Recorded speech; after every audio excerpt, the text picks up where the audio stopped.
Hey, what's up? This is the Political Brown Kid, and I wanted to do a Hollywood in black and white on the new Beverly Hills Cop Axel F movie. Just watched it yesterday, and I actually think I'm just going to say this from the jump that I thought it was a very good movie. I thought it was, as far as the four Beverly Hills Cops movies that were made, I thought it was ranked number two behind the original Beverly Hills Cop. I thought it was a very good movie. Yeah, there are probably going to be some spoiler alerts in here, but I'm not going to give details about what the show was about, how it ended, but there may be some minor, spoilers in here. But this one probably is going to be very short. The observations that I really saw from this one is once again, um, you do have that lack of a nuclear family. Once again, Axel Foley, for the most part, has always been single in all of the Beverly Hills Cops movies, except for, I would say, Beverly Hills Cop 3, when Teresa Randall was in it, you could kind of see the love connection there. In the movie, in the new movie, Axel F, which is on Netflix, he does have a daughter that he's trying to reconnect with. They're estranged. Of course, she lives in Beverly Hills. He's in Detroit. That's what kind of brings him back out to Beverly Hills once again. There's always a reason for him to have to go out to Beverly Hills, and that's kind of the reason, his estranged daughter, and I won't give away that plot. But it's just kind of, I was kind of wondering, like, well, who is she the product of, from?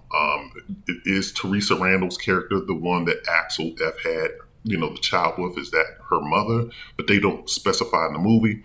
But, once again, that's not really totally the big deal of like the lack of nuclear family in this movie that I'm going to harp on, even though it is a factor because, of course, they do have Taggart and Rosewood back in the movie, and Taggart, of course, is back now with his wife, and they kind of briefly show her.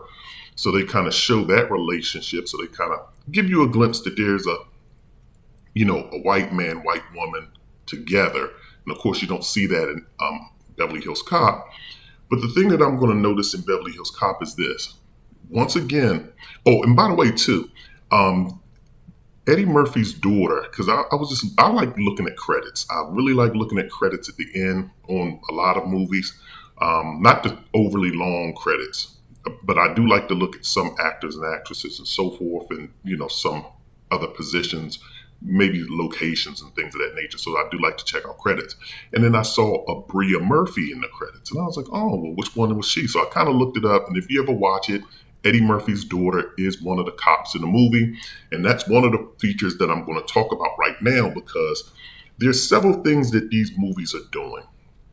They really have this liberal agenda, this very liberal agenda, and it doesn't include empowering black men. Black men have now been lumped in with white men as being evil. We've just been lumped in with white men. Normally you don't see them treating Asian men like that. You don't see them treating Latino men like that. But also, too, you don't see Asian men and Latino men like heavily in American movies. So I'm going to kind of preface that with that as well. But you see a lot of this whole liberal agenda working in this movie. And I'll start with, like, when you look at Eddie Murphy's daughter, she's one of the two arresting cops in one of the scenes. You'll see a presence of like female dominance, like, these strong females doing, aggressive, quote unquote, masculine things. And, you'll see them playing the tough cops in this movie. That's one thing. You also see, in this movie, they have the gays represented, that whole rainbow coalition represented. And I do believe, I think his name is Luis Guzman. I know he was um, Al Pacino's right man in Carlito's Way. He was Al Pacino's bodyguard. He was also in Keanu, which I thought was pretty funny. If you ever seen Keanu with Key and Peele, but he seems like he's playing a gay character in in Beverly Hills Cop. Plus, they do have another gay character that's at the tow place that Eddie Murphy and his daughter goes to. So you see the LGBTQ represented. You see like I told you, the feminist power movement. Even with his daughter kind of being in a powerful role that she's being in. And then, of course, once again, you see the interracial couple represented. So Eddie Murphy's daughter, number one, his daughter in the movie, not his real daughter, but the woman that plays his daughter in the movie, and I forgot her name. I think is it Taylor Page. Um, she just has this.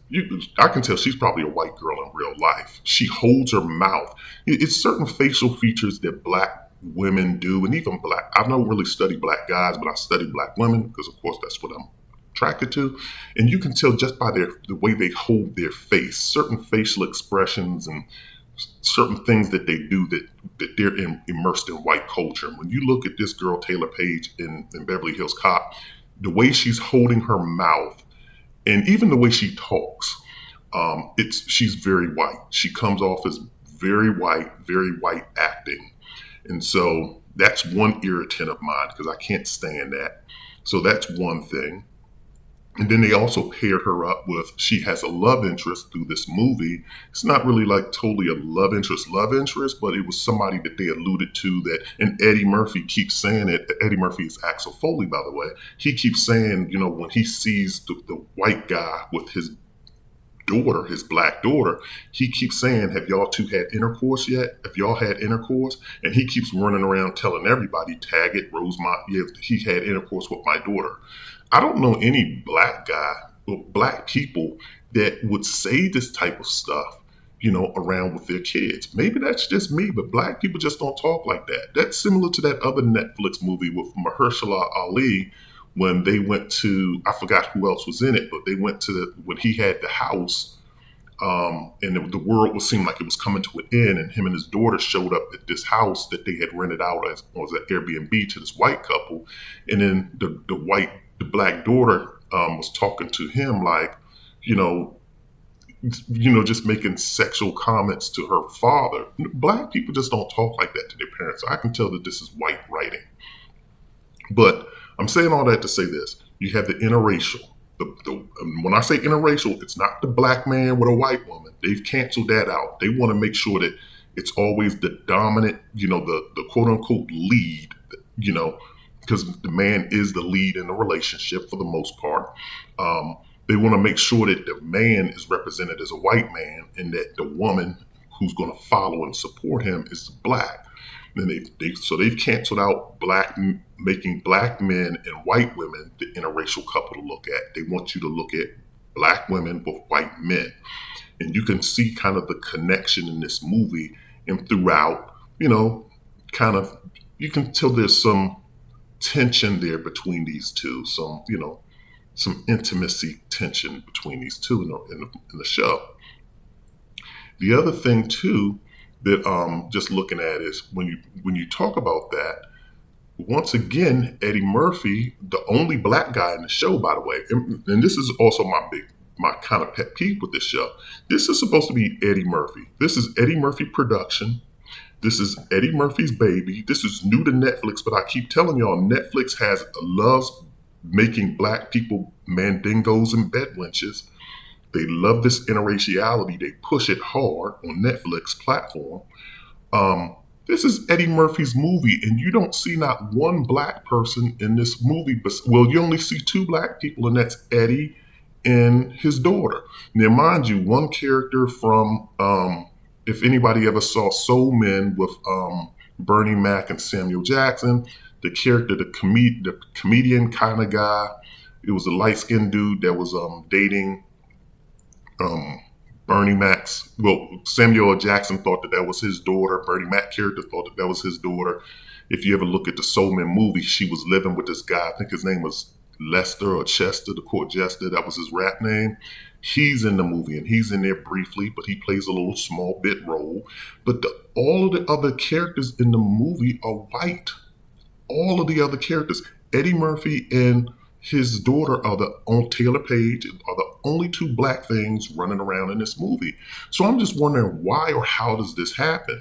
When you look at Eddie Murphy, when he does his productions, when he did My Name is Dolomite, all black cast. When he did Coming to America, all black cast. Harlem Night, black cast. And now Beverly Hills Cop, you couldn't put a love interest for your daughter as you're supposed to be Eddie Murphy. You're a big star. You can command this type of, presence, and instruction within your productions. You can demand certain things. So why didn't you fight for that? So that's what one of the questions that I would like to ask Eddie Murphy, if not others. But everyone feels the need to go to this playbook of black woman, white man. And I'm just wondering, why hasn't Hollywood just gotten tired of that? No one in Hollywood is saying, I'm tired. Like, we can mix it up. We can put a black on black person in this show. It didn't make the movie one way or the other, but they love doing this. And in keeping with that theme, like I said, the white man, he gets his love interest. Taggart is back with his wife, so you see a white on white, relationship. You see this interracial build up, and then here's Eddie Murphy. You don't see a black on black relationship. You don't see a black woman with Eddie or with any other character. And Eddie Murphy's just the asexual character running around for comic relief.